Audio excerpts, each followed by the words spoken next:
Yo, what up? Welcome to another episode of Red Zone in the Lab podcast. I am Deuce. We got a good show today. We're going to talk about Jerome Ford, Jeremy Nichols. Does that impact the running back room? Does it impact pick number 7? Does that impact love? We're going to definitely get into that. We're also going to talk about Chris Paul coming back. Is it just that he wanted to play with the Commanders and running back for the playoffs? Or was that market not what he thought it was? Either way, I appreciate you for tuning in. Always remember to subscribe, share, like, comment, whatever it is that you do to Red Zone and Lab on YouTube. That's Red Zone and the Lab 101. Also be a part of the Riddle community. That's also is going to be posted in the comment section, but you also get it on the channel. You go different perks, all 22, all that other good stuff. But on the other side of this, man, we're going to get into some good ball talk, man. Stick with me. When I first stepped into RFK Stadium, I knew I'd found a home. The roar of the fans, the energy of the city, united as one, was unlike anything I'd ever experienced. RFK Stadium was the stage for the world's greatest in sports, culture, and entertainment. All in the heart of our nation's capital. It's time to revive that legacy.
Welcome back to Red Zone and Lab podcast. We are back once again. I am Deuce. You got Chuck, who you're going to hear in the shadows, co-producing. Also, Dog Tie's going to be somewhere lingering around the chats. Appreciate y'all for tapping in, but I don't know why my face looks like a blue. Like, does my face look blue, Chuck? I'm trying to see. Oh, my face looks blue. Let's see, y'all, does my face look blue? I don't know. Maybe that's a little better. All right, man, let's get into the question of the day. Question of the day. And this is based on the team. For the team as a whole, would you rather have at pick 7 and 71 Jeremiah Love or Kamari Ramsey? I mean, Jeremiah Love and Kamari Ramsey, or Caleb Downs and Mike Washington? Running back Jeremiah Love and safety Kamari Ramsey, or Caleb Downs and running back Mike Washington? When you comment before, put like a question mark or question in front of it, because I'm going to star it and I'm going to bring it back towards the end of the show, and we're going to get into it, and we are going to talk about it. All right. First up, we're going to talk about the signings over the weekend, right? Yeah, hold on a second, bro. This is job blowing me. Do I look blue, Chuck? You there? Do I look blue? Yeah, I was talking on my mic was muted, but I was like, look like you got a spotlight on you. You using a ring camera? I mean, that's Lord. I said a ring camera. Ring light. I don't look blue though, do I? It's a tint of blue, but it's just like you got a white light in your face. That's what I'm asking. You got like a ring camera. You might have to switch it to like a different setting. All right, there you go. I think that's it. This night is bright. Yeah. Let's see. We got Tim said Adam Peters, bring me love. Must be love. Gotta be love. T, what's good? T. Outlaw, what's good? Would you take a center at pick service? Yes, I will take a center. I would not be upset if they do decide to take a center. But it really depends on how they see Nick Allegretti and the center, because I think you can find a capable starting center in the fifth also. There are some guys on the back of the center position as far as day one starters. Some guys that could play 12 years in the league will be there in the fifth round. So I would not be surprised at all if they decide to take him, take a center at in the fifth round, or if they decide to take one at 71. All right, I'm gonna start this. Boop. All right, maybe fill the hole of a middle linebacker long term. And that's the C, right? The thing about Adam Peters is that he picked Jordan McGee, right? He wanted him to play more. Of course, Jordan McGee, first year, he was dealing with a whole lot of injuries, but into the second year, he was fairly healthy. He didn't get a lot of burn, but then they started playing him more and more as the season went on, as Joe Wick continued to be criticized, as he made that famous clip about, you know, I'd rather play the older players because they know where to go than the players with speed or whatever crap he was talking about. But they did play Joe McGee a little bit more towards the end of the year. So it depends how they feel about him, right? So if they feel like he is somebody that that can play the mic or the weak side, him and Leo Chanel and Louvu can be a great pairing, then I don't think we're going to go linebacker early, right? Maybe one of those guys, because you got McGee for 2 more years. You just signed Chanel for 3. You got Louvu. He's in a contract year, so who knows what's going to happen with that. So linebacker is a very interesting position going into the draft, because we don't really do anything as far as an actual Mike. Yes, Leo Chanel played Mike, and he played Mike at a high level, right? And in the second Super Bowl run, he played Mike in the playoffs at a very high level. So, and be on the lookout on Thursday. We're gonna go deep dive in some tape on Leo Chanel Thursday. So, we're gonna look at the 2003 season, 2004, and 2025. It does, but you have a screen in front of you, so that makes sense. All right, cool. I just didn't want to be blue. All right, I'm gonna say that later. Trade back, depending who's there, get second round. That's not the question, Nick. Nick, answer the question. Would you rather, Nick? Would you rather? Would you rather, Nick? Trade back, depending on who's there, get second rounder. That's gonna be very interesting, because now who, Nick, okay, so like if you're a part of the trade back folk, right? The trade back community folk, right? And I think I might be kind of part of it, right? Like I think I am leaning into that more and more, right? So if now we have to decide who's going to be the trade partner, right? You decide on the trade partner, you decide how far you want to go back first, right? And when at what pick does that trade partner come about? Hey, look, I don't want to go back no further than 12. But who 8 through 12 is going to want to come up for a player that's going to be there, and what players is going to be there? Because more than likely, these are the players that I think other teams would be willing to come up for as it is today, right? Jeremiah Love, David Bailey, Arville Reese, right? I think those are the players that the teams will want to come up and grab. So now you got to figure out which one of those teams will want those players. But then when you figure all that out, right, then you got to think about compensation, right? What is compensation going to look like, right? Next year's draft are going to be packed. I want some compensation for next year, right? But I think the main point, the two pieces that I'm looking for, and I want more, right, as far as day 3 picks, but the day 2, I'm looking for, if I can get a first next year, depending on how far they coming up, right? A first next year to be great, but definitely a second next year and a second this year for sure, right? Or another third at least, if they're willing to go second next year. So it just depends. But if you want to move back, you have to answer all of those questions because you need to tango.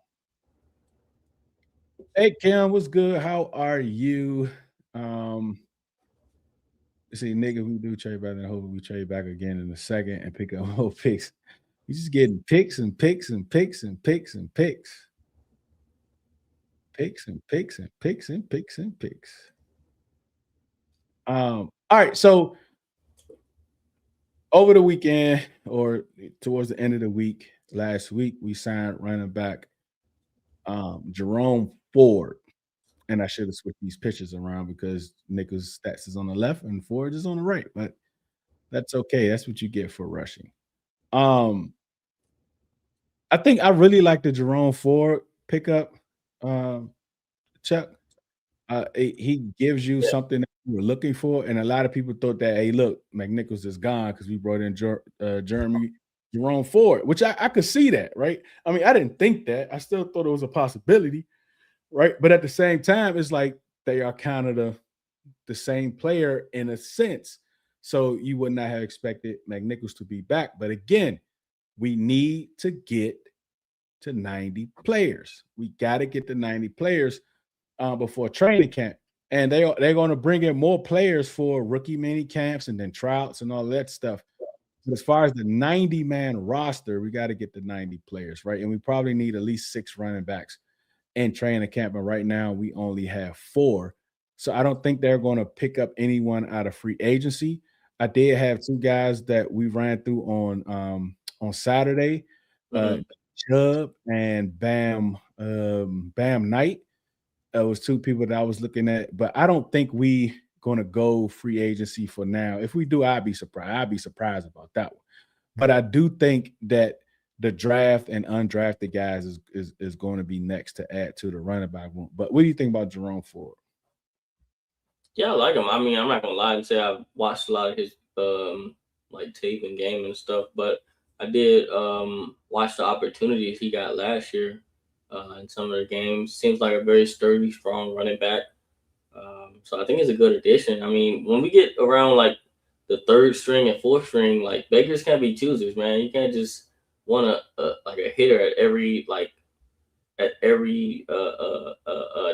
position on the depth chart. You know, like our 3rd, 4th, 5th, 6th running back can't all be like Saquon Barkley's. You know, you got to have like some guys in there that's just like practice squad guys or guys that can just come in and, get 1 or 2 carries a game just to get like a first down or something, just to relieve the guys so they can get a break on the sideline, get their little Gatorade moment or whatnot, and then just go back to being on the sidelines and being a good teammate. Do I think he's going to get a good amount of opportunities? We don't know. But the way our offense is supposed to run, maybe, and I think we'll see like in the preseason. I don't think David Blau is going to do what Cliff did and like play around in the preseason. I think he's going to actually show what his offense is going to look like. He's not going to show everything, of course, but he's going to show like at least like the formations and a couple of system things for the offense. So we'll just have to see what Jerome Ford. But I like the pickup.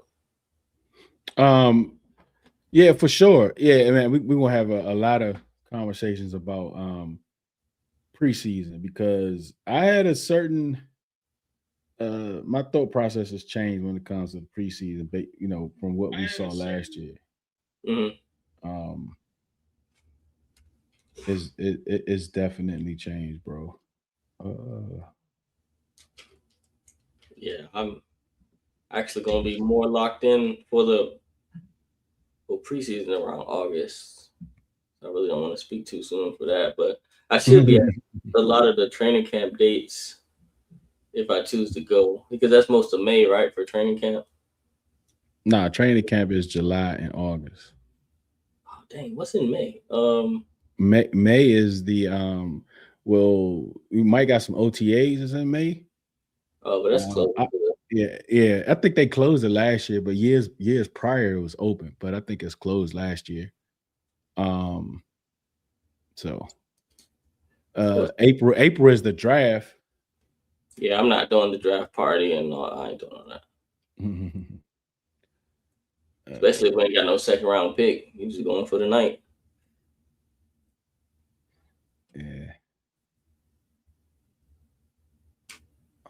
this train job blowing me. Yeah, does it still look blue? Yeah.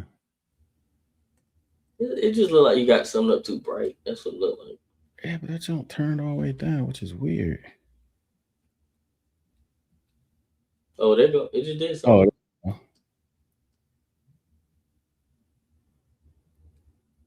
It's like a split second. It did it and then it stopped.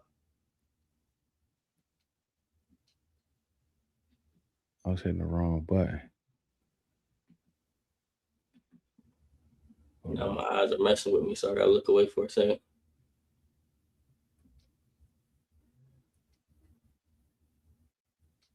It's like it's doing it, but then it's clicking off back to the bluish tint.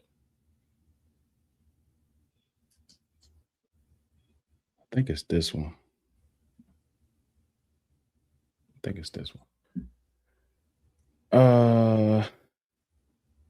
Kim, who you booing, Kim? I see, that's why we all know why that was closed off this year. Bunch of bums running around, had to hide it from the fans. I mean, training camp was open though, Nick. Training camp was open. Training camp. Why are you talking to South? South in here? South not in here. What Kim talking about? What Kim is that? Yeah, Kim Let's Chat. That's Kim. Kim Let's Chat. Oh, you're gonna talk about that tomorrow, Kim. Space. Yeah, I was gonna say you changed your name. Kim got an ASMR Kim. So yes, that's Chat. Oh, she think you South. All right, now we don't sound that. She think you South. Oh, okay. I don't get how people saying that. But I got a whole different dialect than so. But yeah, so when it comes to the running back room, adding Jerome Ford, even that move, it really didn't tell me, it didn't like move me at all as far as if Love is the pick at 7, and if like Mike Washington, Jonah Coleman, any of those guys is pick 71, like if that's what they were doing on their board, that still doesn't move me, right? The Jerome Ford move didn't move me. The McNichols move didn't move me because I understand it's about quantity right now, and it's about adding to the roster and trying to get to 90 man, but also building a team with players that you're not sure about. Let me see how I will put this. Last year we had players on the team when we did the 90 with the 53, like we knew they weren't making the team. Like, bro, he's not making this team. Right. But now, even with Rachaad White, even though I absolutely think Rachaad White is making this team, but the 1.8 million or whatever, the 2 million that he got, that doesn't tell me that he's a guaranteed lock. Right. Right. And who else? Like, we don't know who else they're going to add to the room. So now you think about Jerome Ford, and now you got Jeremy McNichols. So that's going to be a battle within itself. Right. So that's what I want from this roster. Right. I want a roster where we're in training camp and we have battles, especially towards the bottom of the roster. Right. 75 to 90 can't just be bums that not going to make the team. Right. Like it has been. Right. So you bring in guys that has some type of consistent success in the league, even in the wide receiver room. Right. Even down to De'Ami Brown, for instance. Right. He has not had consistent success. But the playoff run, you're usually judged on your playoff performance, and he had a heck of a performance in the playoffs. Familiarity. Right, he's probably the only one that has the straight line speed on this roster. So, but again, he's not locked. Right, you got Jalen Lane here. You got Luke coming back off injury. Right, Treylon Burks, former first-round pick, whole lot of upside, made some big plays last year. He's not guaranteed a spot, but at the same time, he's not somebody that, oh yeah, he ain't gonna make the team. Right, right. Like we don't over the last 2 years, like the Michael Gallup and like. Them old dudes, like, bro, those are stipend athletes. Those are, I love this player. Dan Quinn loves this player. I'm going just add them. It ain't gonna hurt nobody to give them a vet minimum to have them run around for a few months. We know we're not gonna add them to the team. You know what I'm saying? So we don't have any of those players right now, right? Like I wouldn't be surprised if one sneak on the roster, but we're not having any of those guys the first week of free agency, right? And I think most of the rooms have vet presence already there, so we can really play the young game if we decide to, right? So the quarterback room, you got Mariota, right? The running back room, you got Jeremy McNichols, you got Rashad White. Even those guys are younger, they're also vets. Wide receiver, you got Terry. The tight ends, Chig been in the league 4 years. You got Chig. John Bates been in the league 5 years. This would be Senate 3rd year. Offensive line, all up and down the offensive line, you got vets. Defensive line, all up and down defensive line, you got vets. Edge rushers, you got vets. Linebackers, you got vets. Cornerbacks, it's a little different, right? Amik Robertson been in the league, I think, like 4 or 5 years. Amos 2, going into the second year. He was hurt half of his rookie year. Then you got Mikey that's going into his 3rd year. But you got Will Harris, who's a vet back there, right? I mean, Quan Mott is still on his rookie deal. Percy just came off of his rookie deal. Who the other guy? Oh, Nick Cross, vet. So we have a lot of vets on the team. And one of the things that I didn't want for this roster is to have older vets guys leading the position groups, right? I need younger players leading the position groups and the vet players kind of solidifying the position groups, right? That's what we were saying coming into free agency. That's what we wanted. And that's what we kind of got, right? Even with the quarterbacks, got Jaden, the lineman, you got Tunsil. So he's an older vet, but he playing at an elite level. That's a little different, right? You got a young left guard. You got Sam Cosme, a vet, but he's not an older vet, right?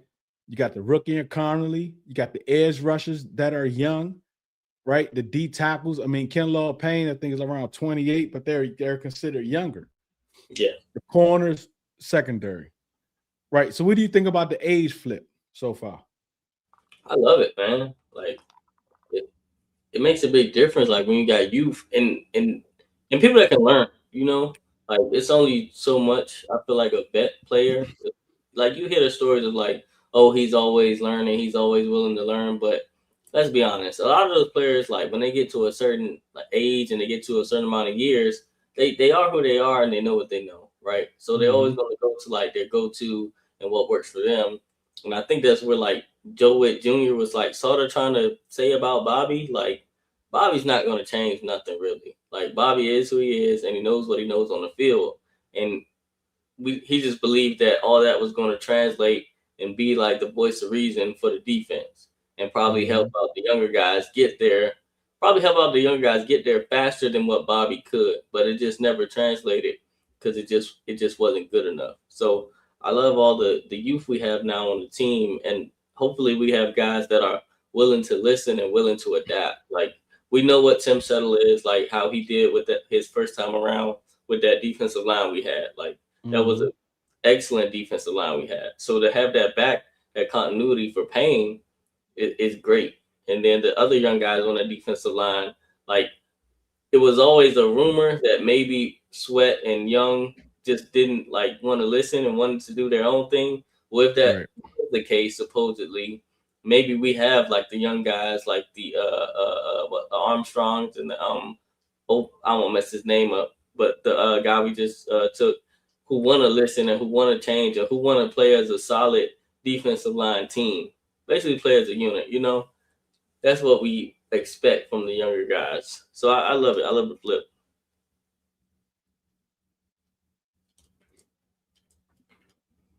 And even when we think about the roster from last year, there were maybe two players like Zach Ertz, Bobby Wagner, as far as like the old players, right, that actually contribute or played a high percentage of snaps. But we had like Josh Johnson, who was 48, right? Tress Way, who's 38, Nick Ballore, who was 48. The long snap, I think, is 30 something. So we had a lot of players that were on a roster that wasn't contributing, right? That wasn't being that didn't have a lot of snaps. Right. So even though we were an older team, it wasn't so much like I think it's because I got this yellow hoodie on. I think that's what's the difference is. It's back to normal now. Yeah.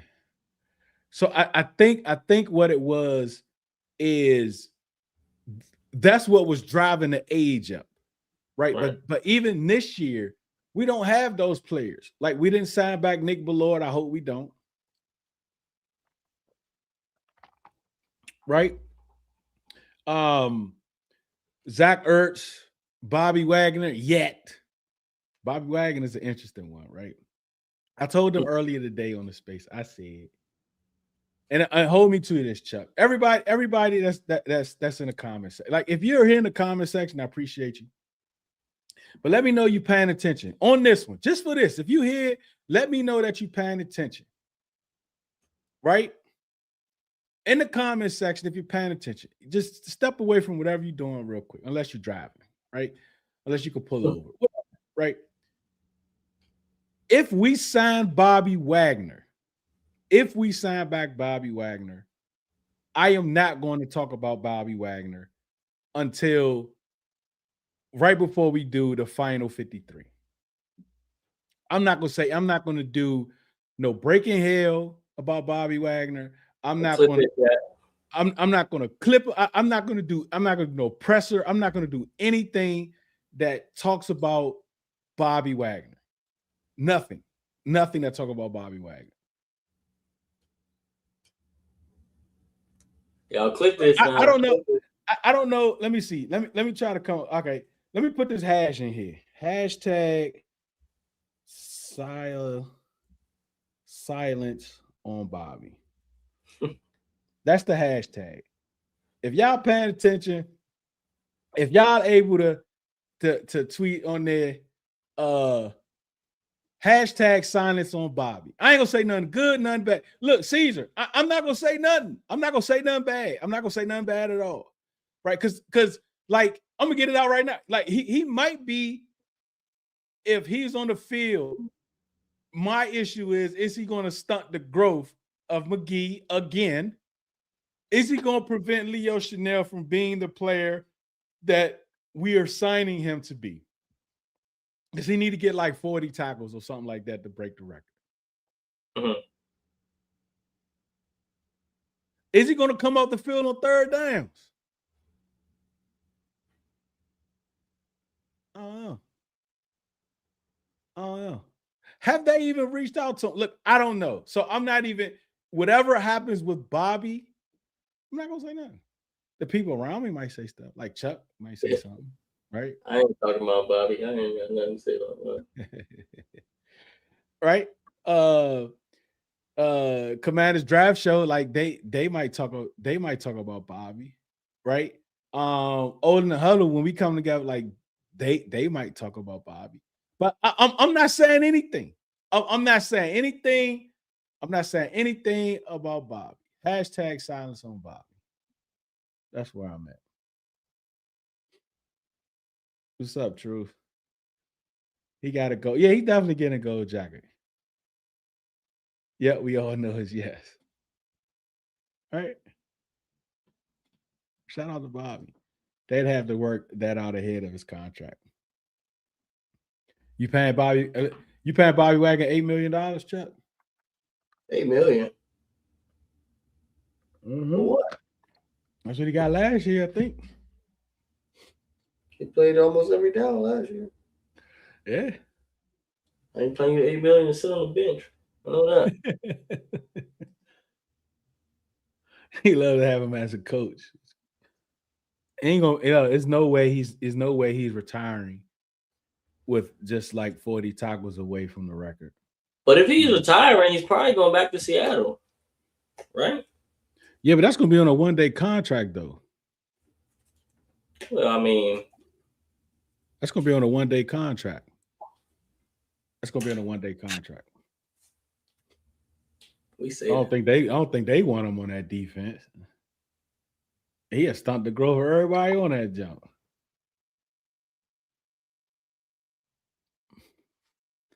I don't know, man. Do he need to get his master's or something? Like, does he want to go to Clark Atlanta? He graduated. I think you talking about graduating every Did he graduate with his master's? No, that's what he was doing supposedly this year or something. I know he graduated, but I don't know if it was for his master's or whatever. Because maybe he can like get his master's at Clark Atlanta or something. How much eligibility he got left? Since everybody got eligibility. Oh man, we feel better, bro. Chest codes are the worst. He got that paper from Howard already. I know, but I don't know if it was like which degree was it. But shout out to him. But that's Bobby Wagner. Hashtag silence on Bobby. We'll talk about them later. Yeah, but Jeremy McNichols, right? And Jerome Ford. Here's today's snap by snap snapshot of last year's numbers. And the images should be switched. Jeremy Nichols on the left, Jeremy Ford is on the right. That's my bad. McNichols played in 17 games last year, and we saw him up close and personal, right? He did get his master's. Okay. Maybe he want to go for a doctorate or something like that. 17 games, 337 snaps, 31 targets, 25 catches, 196 yards. That is good production, and he's good at pass blocking, right? So he gives you both. He gives you the ability to run the football. He also gives you the ability to catch out the backfield, and he's a good pass protection, right? And he had a few like bruising runs last year. He broke a rack of tackles. I mean, he got a couple first downs. It was like, I don't know, 3rd and 7 or 6 or something. He turned it into like 20-some yard games, right? And I think he got like a 70-yarder. 24 yarder, my bad. 24 out the backfield, catch out the backfield. He averaged 7.7 yards a catch, which is great for a running back. It's really good for a running back out of the backfield that can pass protect, right? So McNichols was able to do that, right? He's been with us for the last couple of years, and he spent a lot of years on a lot of different teams, right? And I think we were the first since the team that drafted him that he's been with us for consecutive years. This will be going into the 3rd year. He's familiar with the coaches. I'm not sure about the system because the system is supposed to be changing. So he does not have a leg up in that department, but I'm sure they're going to keep a lot of the things that worked for Jaden. So he does have a leg up there. And, he was here, so he understands this team very well. On the flip side, Jeremy Ford playing 13 games, 269 snaps, 32 targets, 26 catches, 103 yards. The yak is he doesn't get as much. He didn't get as much yak as Jeremy McNichols did, but he did have just as many catches out of the backfield. And he's also good in pass protection, 17 long, and he averaged 4 yards after the catch. And I think this is Jeremy Nichols, the ability to break tackles, as he showed last year that Jeremy Ford may not have shown for the Browns, because we really haven't looked deep down into the tape of Jeremy Ford, which to say that is dropping on tomorrow. So look out for that. 5 up, 5 down film review on Jerome Ford.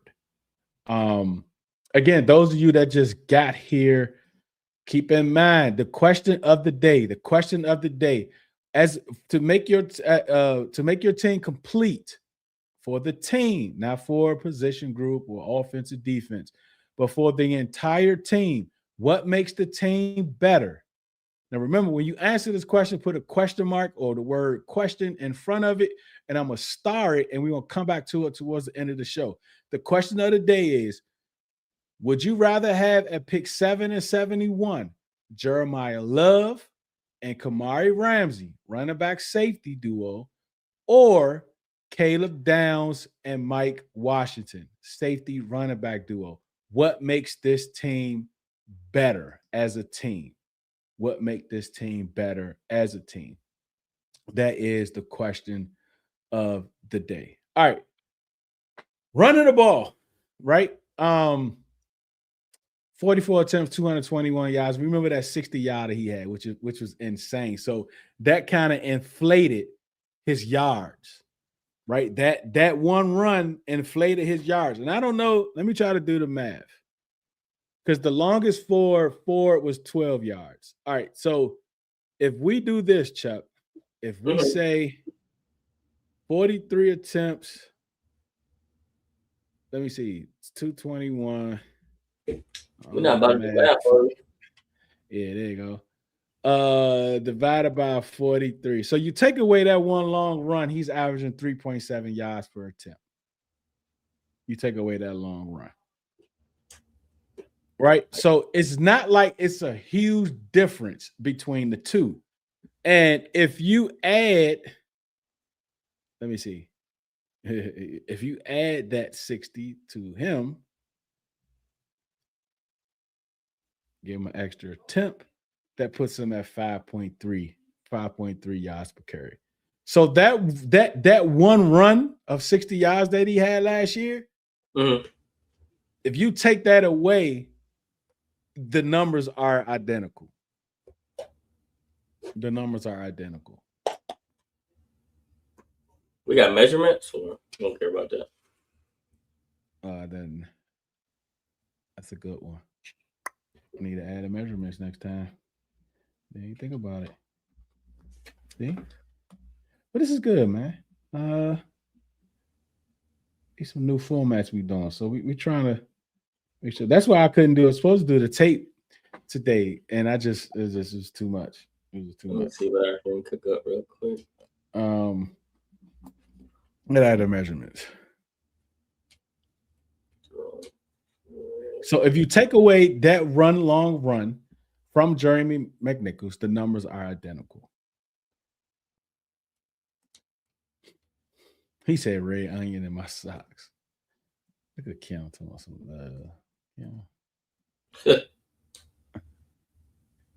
I say I wouldn't be surprised if the Lions pick up B-Wax to take over Mike. But I thought they had what's the young kid name? Who? They drafted a couple years ago. Ooh. Ain't his name Campbell too? What is his name? No, I'm thinking of Buddy with the hair. He's not even. I forgot. Yeah, his name. I think his name Campbell too. Let me see. What's his name? Well, while you looking for that, I got the measurements. Jerome Ford is 5'10". McNichols is 5'9". They weigh basically the same, round 210-ish. No, I don't think we care about the rest of this stuff. Yeah, so they're pretty much the same back. Yeah, they're pretty much the same person. They're pretty much the same. Around the same speed. Yeah. Yeah. Yeah, Jack Campbell. They picked him up the same draft. They got Jahmyr Gibbs. So they got a Mike linebacker. So I doubt if he goes there. He has to go somewhere where they have like speed around him, right? And he don't have to worry about being in coverage situations. But yeah, man, just talking about Jerome Ford and Jeremy McNichols, they are identical. They are identical, right? The running styles, pass protection, out the backfield, all of those different things. Do I think both of them can make the team? Yes. Do I think they will? No. I don't think both of these guys make the team. Right? Because usually we carry 4 into the season. 3 is usually active. And I think we're going to draft the running back. This is what I think we're going to draw. Caesar said this is why we need love to be available when it's our turn so we can maximize draft picks. So he's talking about trading back. If love is there at 7, absolutely. But this is the question though. Like, why wouldn't the team come up earlier than that? Let's say like the Browns, the Giants. Like, if Love is the best player in this draft, consensus he is the best player in this draft, you're going to think there'll be teams willing to come up for him, and you could pick up more pieces, especially for teams that don't think they're ready to compete right now. They want to pick up collateral. A lot of people want to get into next year's draft. That's a possibility too. Somebody jump right in front of us and get Love at number 6.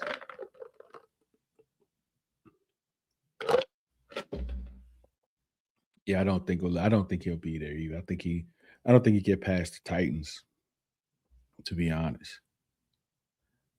But both of these guys are the same. Both of these guys are identical, right?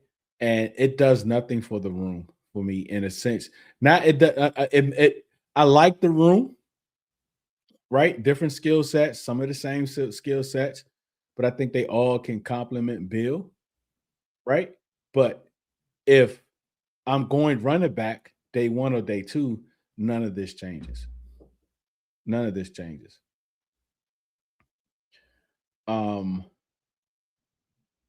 We got another signing, Chuck. Familiar face, Chris Paul. Yep. Chris Paul is back. He signed back on, what was that, Friday? I think Friday or Saturday. Late too. Like late at night or something. Yeah. So the thing with Chris Paul is interesting because it came out that, he wanted to come back because, he played alongside Laramie Tunsil, because he did this right after the Laramie Tunsil announcement, right? That night, after the extension was final. He signed the contract and they posted or whatever. I want to play beside Laramie Tunsil another year. I want to get back to the playoffs, et cetera, et cetera. Like, come on, bro. And I think, what did he get, a year? I got to get the contract details. But he only got a 1-year deal. And his market, let me see if I can find the details real quick while we thinking about it. Hold up. Let me go to Spot Track. Let me go Spot Track on here. Right. But his market was originally like $8 million. But then at the beginning of free agency, he was getting a lot of hype around his name. And then the rumor came out that he may have priced us out. He may have priced us out. And it came out that he was going to get between 8 and 12 million a year. Right?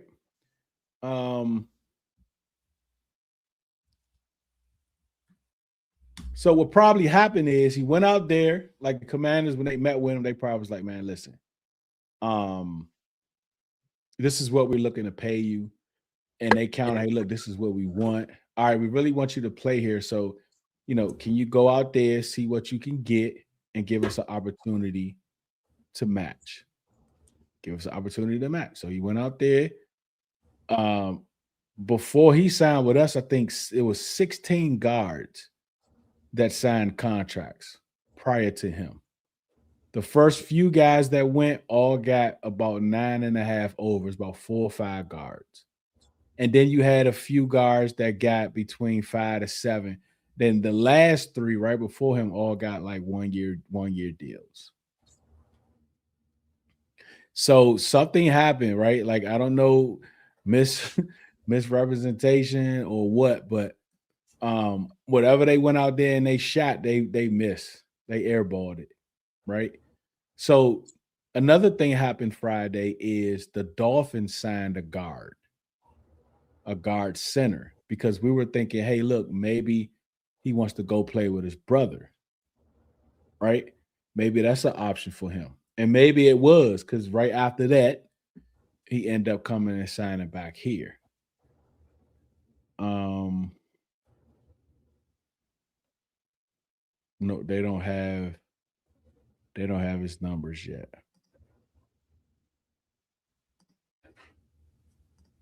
I'm trying to think. Has it been official yet? I don't think he had a press. Yeah, I don't think he had a press conference, did he? I think they made a post about him, but he didn't get a press conference. I don't think. Nah, the Commanders do the post right before the press conference. Oh, I thought they did. Oh, let me see. I don't think they did. This is why, like, when people say, "Oh, we got 66 million," no, we don't, bro. We don't got no 66 million in cap space.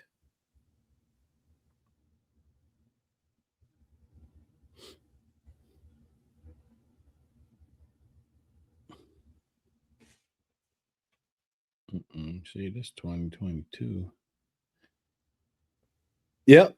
So it's not official yet because the numbers are not adjusted until the league approves the contracts, right? So usually right after when the Commanders do the post, and then they'll have an interview, and then they'll do the little video or the picture of them signing their contracts.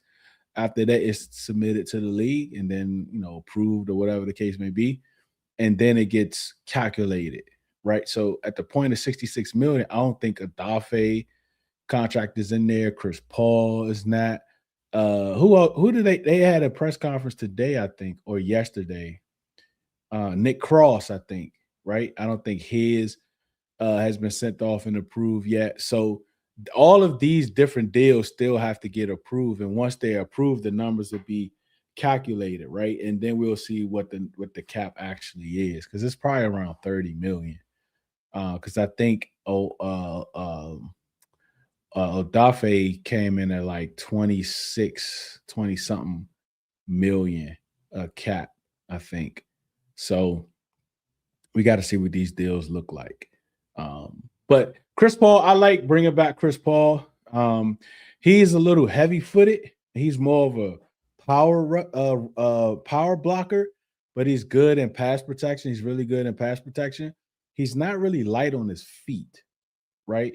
And this is going to be interesting if the rumor is true that we're going to go to a more zone-based, zone-focused run blocking scheme to see how he fits in that. Like, I think it'll work. Like, I think he'll be able to fit into it for sure.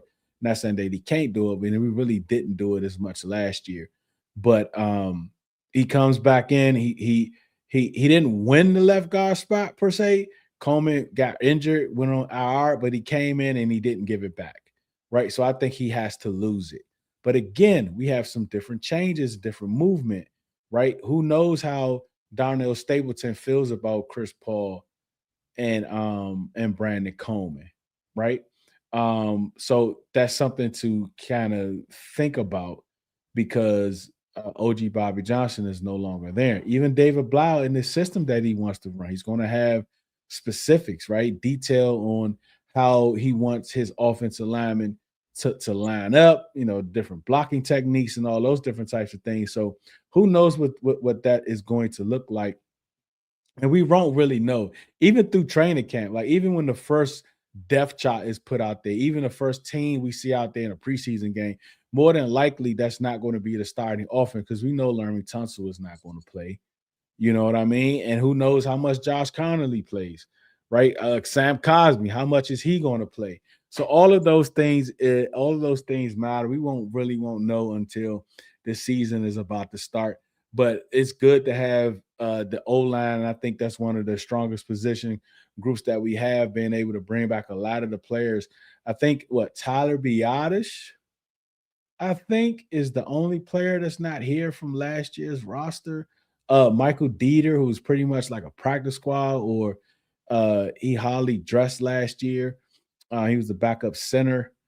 So I think for the most part, all the starters are back except for Tyler Biadasz. And then you have Allegretti, who filled in a little for Tyler Biadasz when he got banged up in some games last year. So I don't know what the plan is there at center, but right now he's our starting center, right? We heard whispers of Brandon Coleman, but again, he's never played that position, right? So who knows what that's going to look like.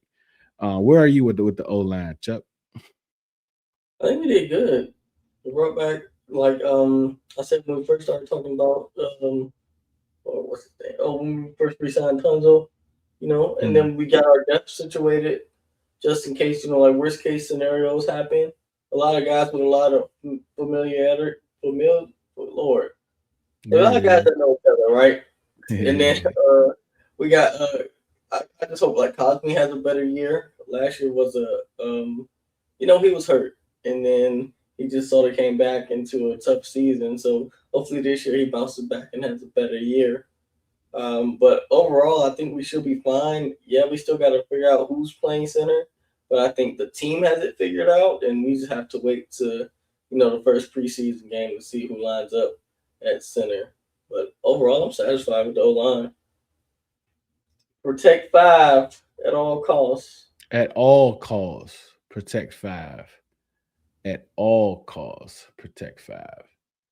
But that's good on Chris Paul, man.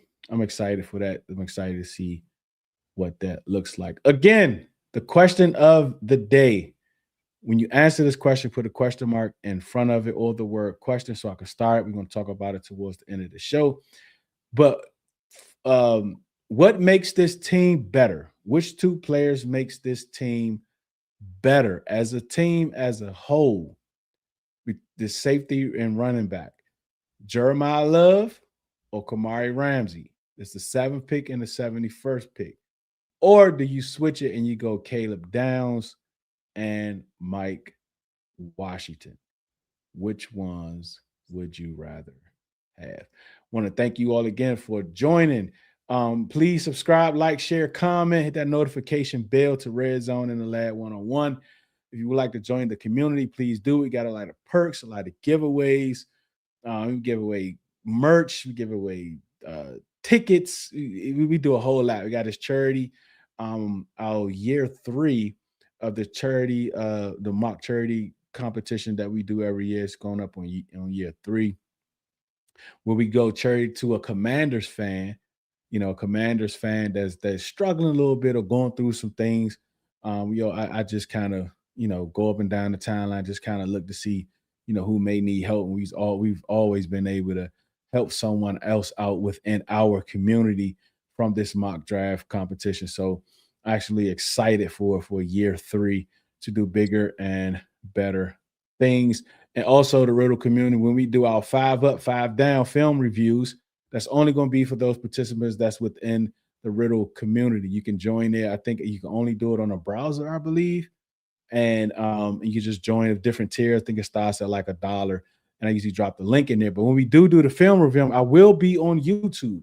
On YouTube, I will have it, looking nice. And I'll be talking into both the webinar and into YouTube. With a webinar, we're able to go through all of the film that we're looking through. The reason why I don't put it on YouTube is because it like they have certain copyright. And one time we was doing it, the last time we did it, it actually cut the whole YouTube off. And I didn't even realize it. And people was hitting me up on everybody joined on X, like they cut off YouTube. So since then I was like, yeah, I ain't trying to mess with it like that. So we have it on this other screen when I'm able to talk to both. And on this side, we actually go through the plays, run through the plays. And you can comment, say, hey, look, slow that down, run this play. Let me see that again, blah, blah, blah. But on this side, I'll let you know what play we're on, which play, which game, the down, the distance, all the other good stuff. It'll be right here. So just in case if you want to follow, so you won't be left out, or you can just hear me talk about the plays that we are running. So I'm very excited for that. Scott said, tough question for a Monday night. Monday night. Let's see, what else do we have? Oh, let's do around the NFL before we get got a couple more things we'll do around the NFL.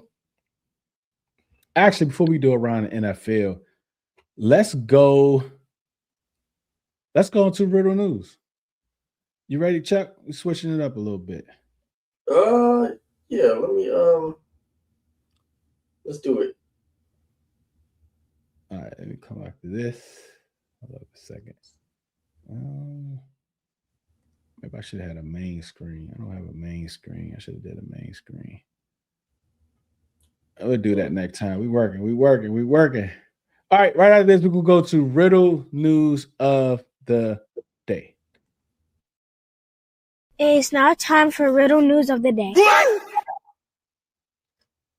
Yo, whatever, everybody. The first thing we are going to talk about is the Oscars. I don't know, I think it's like a 50, I don't know what number Oscars it is, but the Oscars were on last night, and we want to give a big shout out to Michael B. Jordan and Ryan Coogler. I hope I'm saying his name right. Ryan Coogler. Yeah, so they both got Oscars yesterday, which we talked about a couple weeks before that. Everyone was hoping this would happen.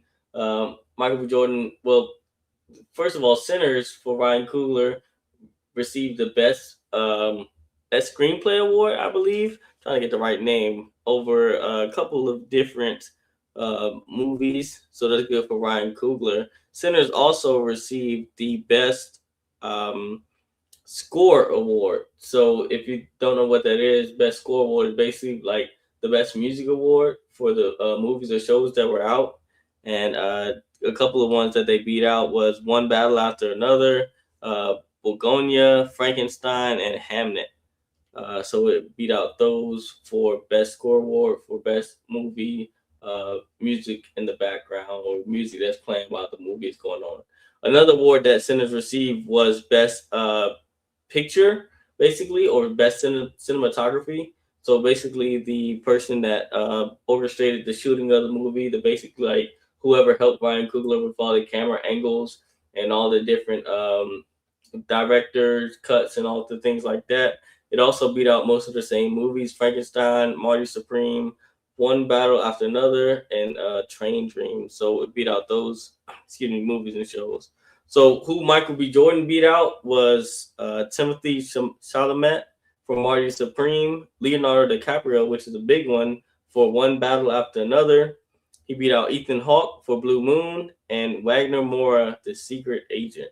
So shout out to Michael B. Jordan and Ryan Coogler for picking up those Oscars and putting on for, us over here on this side.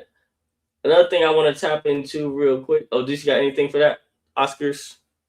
Yeah, man, real quick, man. Shout out to Coogler. I think it's only about 6, black actors that receive that award. I mean, not Coogler. Well, shout out to him too. But Michael B. Jordan, shout out to him, man. Like we've been watching him grow up early since The Wire, right? So it's good to see him be able to. We kind of watched him grow and come up, man. I think he killed Creed. I think he killed Kilgore. I think he killed a couple other movies he was in. So I'm glad he's having a run that he's on these last couple months, all the awards that he's getting, man. And I can always remember Big G, like Big G in The Wire. I think they had some type of like anniversary or something a year or so ago, and they was making rounds on all the popular podcasts. And anytime they bring up Michael B. Jordan, they always talked about how involved his mother was, right, and how respectful he was as a kid, how hard she made sure he worked. And even he talked about how she used to, scrape just to be able to get him to the studios and to those different places to be able to get. So just to be able to see that come full circle, to see her face, see her glow, see that white hair just glow up out there, man, it's absolutely something to see, man. So shout out to them for all of her hard work. And just to clarify real quick, get y'all the correct name. So Sinners won the best original screenplay, the Oscar for that. And Michael B. Jordan won the best actor. And then the names for best original score was Ludwig Göransson. That's for the music part of it. And the one for cinematography, her name was Autumn Durald Akapa. So these are some names, but I wanted to give y'all clarification. So if y'all see them in an article or something, you'll know exactly what we're talking about. All right, moving on. So USA ended up defeating the Dominican Republic yesterday in a final score of 2-1. Now, I was actually able to watch some of this game. I'm not going to lie to y'all. I was a little bored out of my mind. So I started streaming halfway through, and then it got active at the end. Now, what everyone is actually talking about is the last pitch of the game, which came down to the decision. Was it a ball or was it a strike? It's been a lot of different takes on what it was, and a lot of people are upset at the ending of it. So, Deuce, did you watch any of it? No. No. No.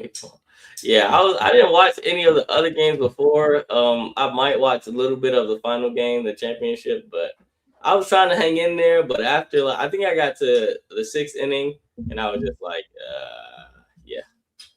Like, and that's the thing, right? Because the Dominicans are like really, really good, right? Yeah, they were going crazy. Like, if you go back and like look at the build up to how they got to that game yesterday, I thought we were gonna lose. I'm not gonna lie to you, but I guess they just couldn't complete the They had a lot of people on base, but they couldn't get the runs in. So we stuck it out and got the dub. Oh, there you go. Yeah. There you go. The other thing, I'm gonna wait to the corner. We're going to have a discussion about that. We can tap back into the football side now. All right, that was Riddle news of the day. Riddle news of the day. It is now time for Riddle News of the Day. All right, let's get back to the question. The question of the day. The question of the day is at pick 7 and pick 71. Hold up.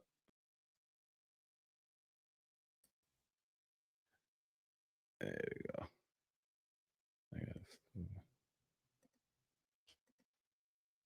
Nope, that ain't it. Hold on a second.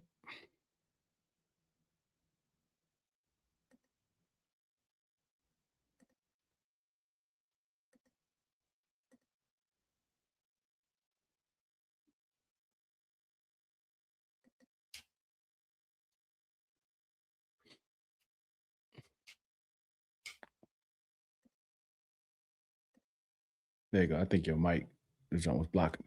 All right. So the question of the day, as far as the team, right? Like what makes the team better?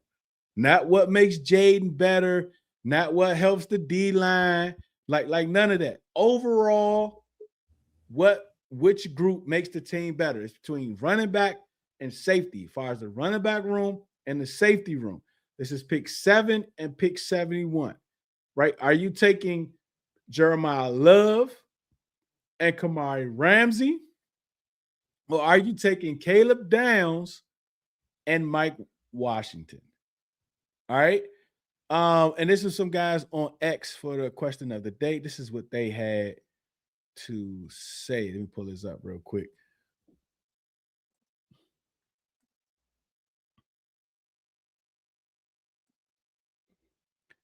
All right.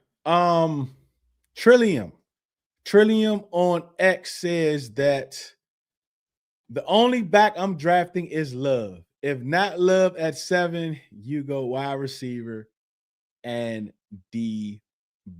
How you feel about that, Chuck? Because a lot of like Mike Washington, if you look at the numbers, and this is absolutely an excuse. This is absolutely an excuse for Mike Washington, right? Because I don't think you should be putting the ball on the ground no matter what you're doing.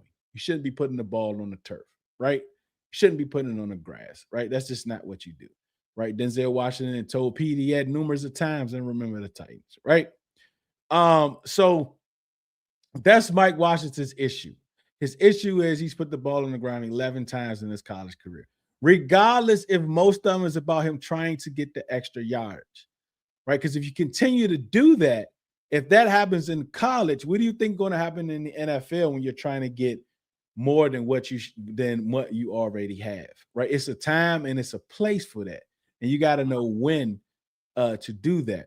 And when it comes to Price, right? When it comes to Price, who also was a split backfield with Jeremiah Love, right? For Darian Price, he is not going to be there at pick 71. There's a high chance that he goes late in the first round. And if he goes late in the first round, there's a chance Mike Washington might not be there at 71, right?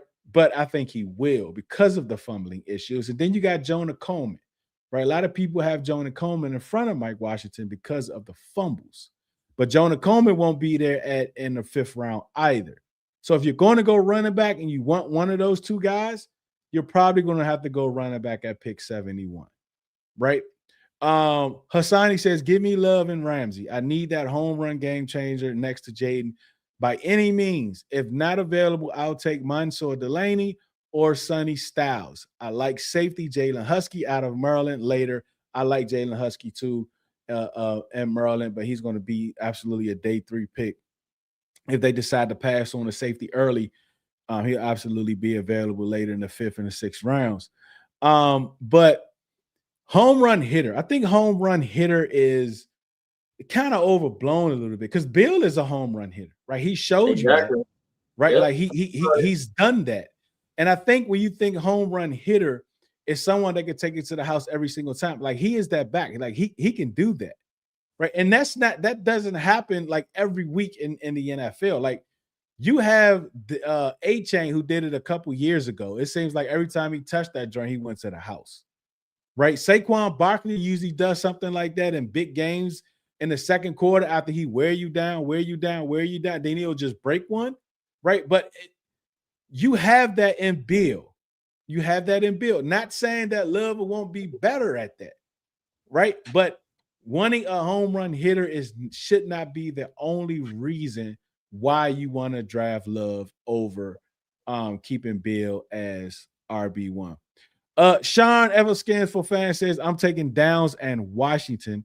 I think a stud safety with the possibility of an 8 to 10 year career is far better than the stud running back that may get you for years. Downs absolutely improves this defense dramatically, right? Just sitting him in this defense somewhere improves this defense, right? He can play up and down the line of scrimmage. He can play every secondary spot. He can do a whole lot. You can move him around and nobody and the offense, the quarterback has to know where he is, right? And if he's up in line against the line of scrimmage, he can blitz, right? He's a run stopper. He can cover slots. He can cover running backs. He can cover tight ends. He has all of those capabilities. And even though he had like superstar or NFL caliber players all around him, he shouldn't get a knock for that if Styles and Arville Weiss don't get those knocks either. Right. And you want a stud safety, somebody that can play 8 to 10 years. Running backs are kind of iffy. We starting to see the running back market change a little. We got a couple star guys that's going into their second and into their third contracts. But for the most part, as of right now, that's still a kind of devalued position, but it's not as devalued as it was like 5 years ago. So maybe coming back around, because if you notice, when it comes to the defense is always playing catch up. Defense is always playing catch up, right? The offense started getting smaller and faster, more twitchier. So the defense had to do the same thing, right? They had to get a little smaller, faster, twitchier, longer, right? You know, these edge rushes, these linebackers, they're not 260 no more, right? They're 240, right? Running 4.5s and different things like that. But now the defense is starting to switch it back where they're going a little heavier. You're seeing more under center. You're seeing more runs. You're seeing more 12-13 personnel. That's just the game of the NFL. That's just the game, right? So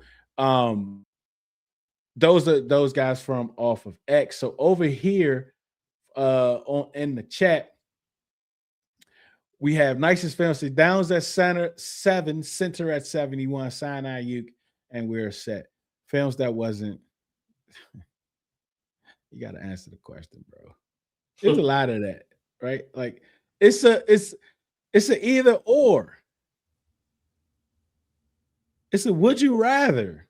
Center at 71 crazy, by the way. You can't add. Like you can't just change the whole question up. All right, Tim says I don't even remember the second option, but the first option has less on Kimmy.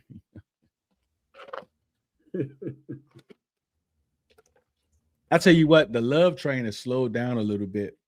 when we signed Jerome Ford. I don't know if you noticed that, but it's been a whole lot of wide receiver talk. Yeah, it's been a whole lot of wide receiver talk the last couple of days on the timeline. Because one, Ford is there, and now they had a McNichols, and also folk think that Love is not going to be there at 7. They're not going to get past the Titans, or they're not going to get past the Giants. So we'll see what that goes. And look at Count. Count just says Love. What's up, Caesar? Caesar says Downs and Washington. Truth says Downs and Washington. Scott says a tough question for a Monday night, but between those options go Downs and Washington. This is for the betterment of the team. This is for the betterment of the team. Yep, Caesar did say, I kind of just read that, Downs in Washington. Junior would take a wide receiver and Sam Heck at 71. Now, center at 71 is not as, because I always thought we was going to go center regardless of whatever happens. Tyler Biadasz, whatever, he was still here, whatever, before he even got cut. I said, hey, look, we need to get a developmental center, because I didn't think that he was going to grow with Jaden. I didn't think he was going to grow with Jaden at all, Tyler Biadasz. But you bring in a young center, you develop him, you let him sit behind Tyler Biadasz for a year, and you let him run off with Jaden. Sam Heck at 71 is absolutely a 12-year center, right? I think he can come in and start day one, but there are also some guys you could get in the 5th round, the Pat Coogans, the Coons. What's the other kid name? I forgot his name, but there are some centers day 3 you can get in the 5th round that can be day one starters, but they might sit behind Allegretti for a few games into the season, right? Just kind of depends how quickly they're able to develop them. And also keep this in mind. Donnell Stapleton coached the O-line at the Senior Bowl. A lot of those guys were there at the Senior Bowl, right? So he'll have more in-depth knowledge of the player at the Senior Bowl. So that's something to absolutely look out for when we're talking centers, is Donnell Stapleton's involvement at the Senior Bowl. Rob, what's good? How you feeling, man? If they don't take Love at 7, they won't take a running back, which is interesting, right? They took a running back last year in the 7th. But Chuck, I don't think this running back, well, let's say we just get 2 undrafted guys, right? We can hope one goes off, right? But do you think they leave this draft without drafting a running back at all? 7th round. This winter. Trade back crew comes in a little bit, but we got a 7th rounder. Don't think we get a kicker. We just signed Moody again. Definitely getting like no punter or nothing. 7th round. I really don't care for a 7th round center. Tight end? No, we should be good on tight end. Yeah, I can see us taking a running back in the 7th. I don't think that we leave without one. I'm trying to think of, like, unless they know something about free agency next year. Yeah, that's a good point. I haven't even tapped into that about next year, but unless that's what they're looking far ahead to, but I don't see why you don't just. I'm trying to think of DB. I wouldn't take a DB in there. I mean, nothing against like 7th round DBs or undrafted DBs, but 1 through 3 for me. I go running back in the 7th again, Mm-hmm. Because I just feel like the position is so like rotational, Yeah. You can always build one up. You're not destined to get, a Jeremiah Love every time. You might be able to build one up.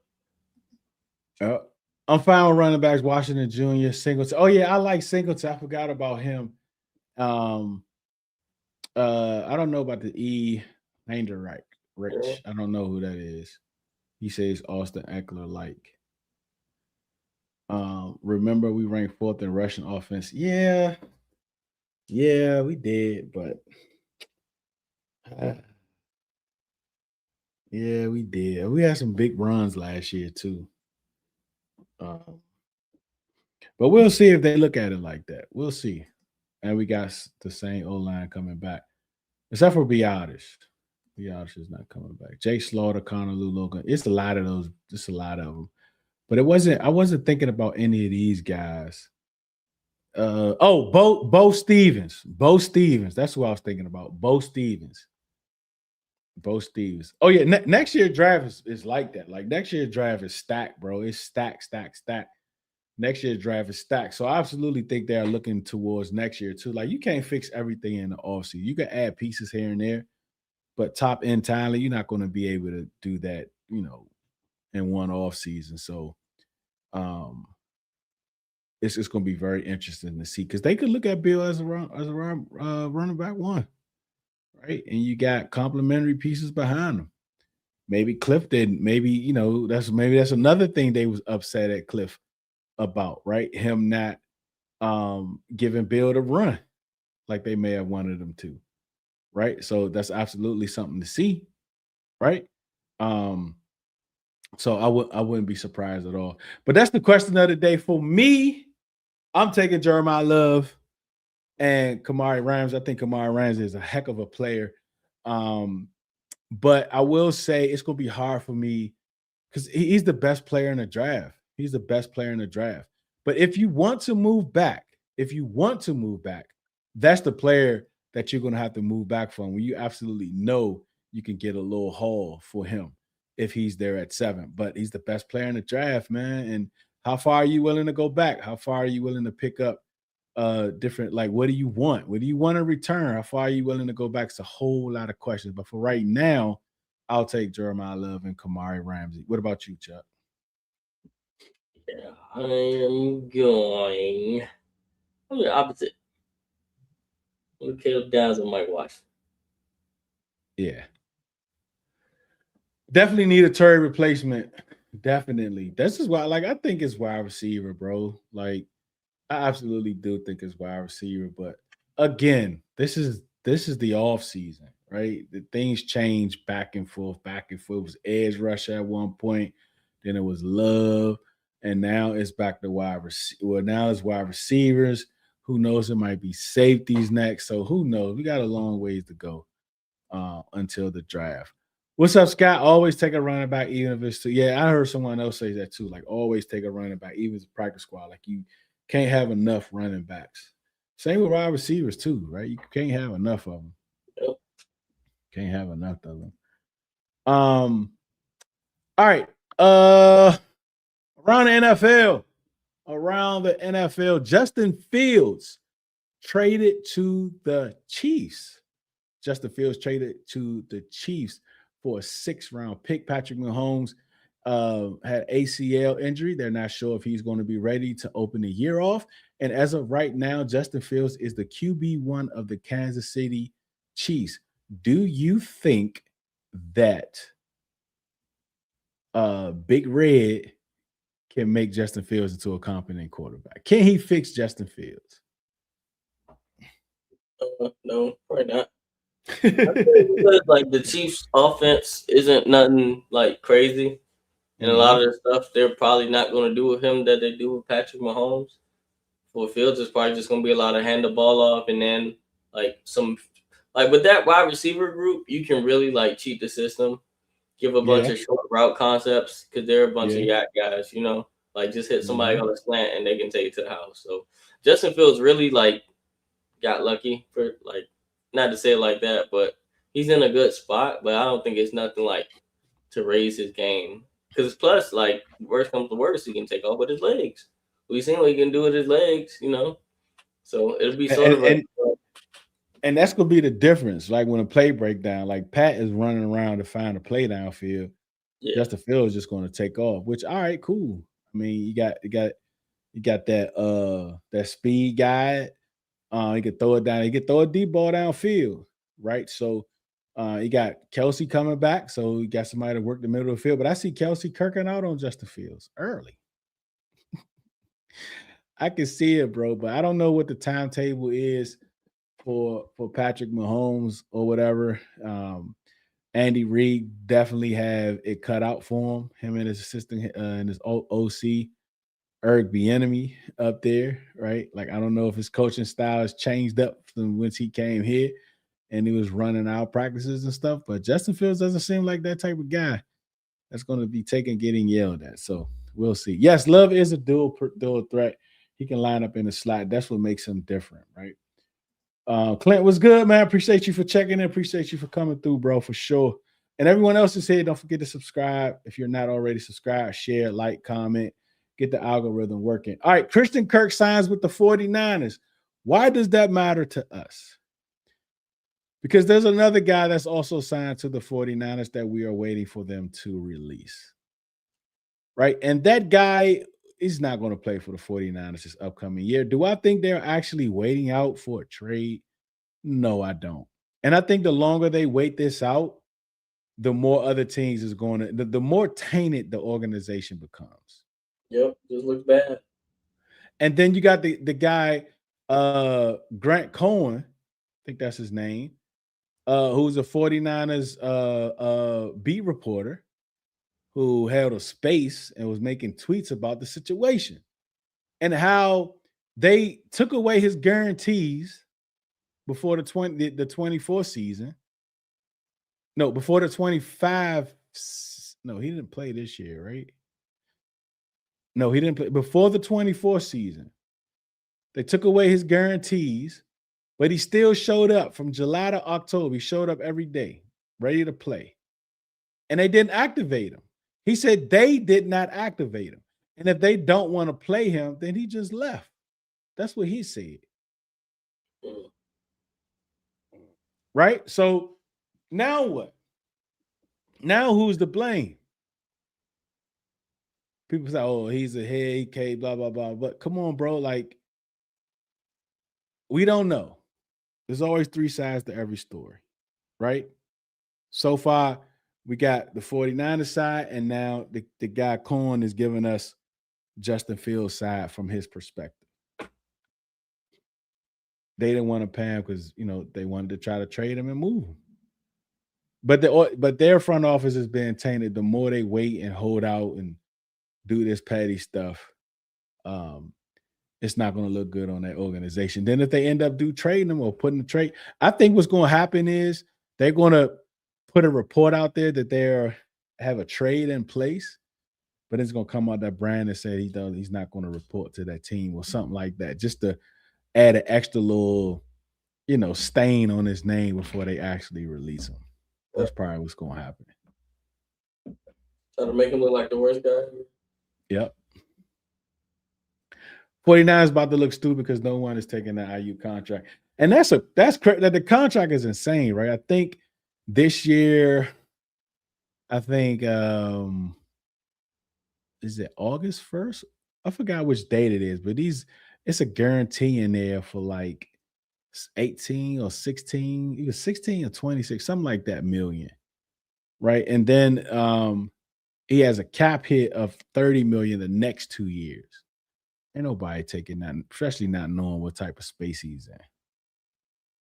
Nobody taking that contract, bro. So the 49ers are going to have to pony up and take this $6 million cap relief you're going to get for a post-June 1 designation and kick rocks. And kick rocks.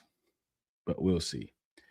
NFL performance-based pay. I think I've heard it before, but I didn't really pay attention to it because now we had Chris Paul. I think he was number 5 on there. He's going to get like an extra $1 million, just over $1 million. It's basically those who performed and played surpassed their pay as far as playing time and performance. Right? They get part of this performance base. So it's like an award it's performance based, right? And he got like a plus $1 million. I think overall, I don't know, it was like 40 players. I think it equaled like 500 and something million, something like that. But shout out to him. And I wonder if that's part of the negotiations too. Like, hey, look, man, you're going to get an extra $1 million. So So I think that's interesting. The NFL performance-based pay. I really like that. That's really interesting. Yeah, payback with Trent. Yeah, they got we got what, third round or something like that. It was crazy. Like, yeah, give us IU. Like, just take this. But see, the thing is that they just signed Christian Kirk and they got Mike Evans, right? So he's been hurt these last couple years, right? And he's older. They pay him what, 45 million guaranteed, and they just signed Christian Kirk. So if they do release Ayuk and he returns the 2023 Ayuk, they're gonna look crazy, bro. They're gonna look crazy. They're gonna look like us. They're gonna look just like us with Trent. All right. Let's get into the corner. Chuck, you ready? Yes, I is. Let's go.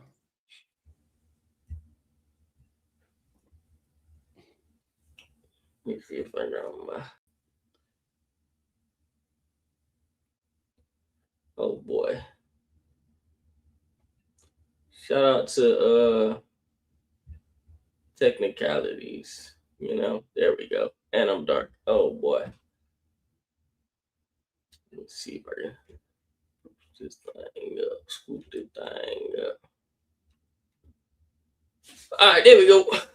What up, y'all? Welcome to the corner where we talk about a little bit of anything and everything, but y'all already know I'm about to talk y'all heads off about women's basketball. Okay, so going back over the weekend into Saturday and Sunday, our Team USA World Cup qualifying team had 2 games this weekend. They blew both of them out. Really, they're just testing out lineups, trying to see who works with who and who's going to end up making the spot for the actual World Cup game that starts in September. I believe it's like September 4th through the 13th in Berlin. So if you want a trip to Europe, go watch some women's basketball. I believe I looked at the tickets today. I think some of them are already sold out. So it's actually good. But you should be able to catch a couple tickets when the resellers and all that stuff do it. And then Europe is not as bad as the United States. So you should be able to get some cheap tickets. Hopefully all the airport stuff will be figured out by then. But yeah. They beat Italy 93-59, and then they beat New Zealand 101-46. A couple of the star players that's been in these games is Paige Beckers, of course, Caitlin Clark. Ryan Howard has actually made a very, very big performance from these last 4 games that they've played. She's been absolutely lights out from the 3-point line, and she's been stacking up points, and she's looking to be the whole tournament MVP when it's all said and done. There is actually some voting going on for like an MVP, but they say it don't count. They say it's just like a fan vote, and right now Paige Beckers is at the top of that list, and right behind her is Caitlin Clark. And then we have some other players from different countries also on that list. They have one more game tomorrow. I forgot who they play, but the game is tomorrow, and that'll be the final game before they go through their season, hopefully in the WNBA, and they start playing in September. Another thing from women's basketball, we're going to talk about the March Madness bracket. Now, Thursday, I am going to bring y'all the men's bracket. It'll probably be mostly halfway through, though, for the men. But we're still going to talk about the men's bracket also. We'll see whose bracket is already busted. But for right now, we're going to talk about the women's bracket in the different spots. So the different spots they're going to be playing in is Fort Worth, Texas, and Spokane, Washington. And I'll go through the number 1 seeds for each of those divisions right now. South Carolina is a 1 seed. UCLA is a 1 seed. South Carolina, UCLA, Texas, and it's one more that I'm leaving off. Oh, UConn. UConn is a 1 seed also. And if you're paying attention to social media today on the WNBA side or the women's basketball side, everyone's saying UConn has the hardest bracket so far. I don't think that's true. with the way UConn has been playing this year. UConn has been pretty much just bulldozing straight through everybody. So we'll see how this turns out when the tournament starts. Get your brackets ready. There is money to be made. Y'all know every year it's like one person who like guesses everything and gets all the money from the bracket. So that's it for the women's basketball side. So let me talk to y'all real quick. Let's have a conversation. And Deuce, I want you to hop in on this. So throughout me being on the internet this week, there's a conversation that came up about spring break. So I want y'all to either put in the comments and we'll bring them back on Thursday, or hit me up TikTok or X and let me know what y'all think about the rules of spring break.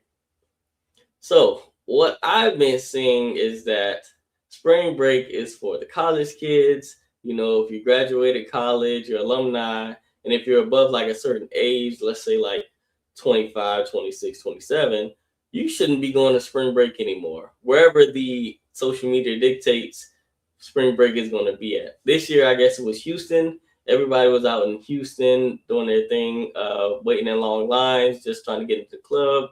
But the overall consensus is that all these late 20s and 30s folks should not be out here partying with the college kids when it's time for spring break. Now, the other side of the argument is, hey, like teachers and other people, like parents, they take spring break also. So they should be allowed not to party with the young kids, but at least go out and have a good time. What do you think, Deuce? Like, how do we know where the spring break kids gonna be at? It's a good point. Right? Like, I guess, like, even if you go like Mexico, the Bahamas, Florida, Jamaica, maybe the DR. It ain't gonna be Hawaii, right? Because ain't no most of the time them kids ain't, you know what I'm saying? So like, but even that, like, you have different spring breaks, right? Everyone doesn't have spring break at the same time. True.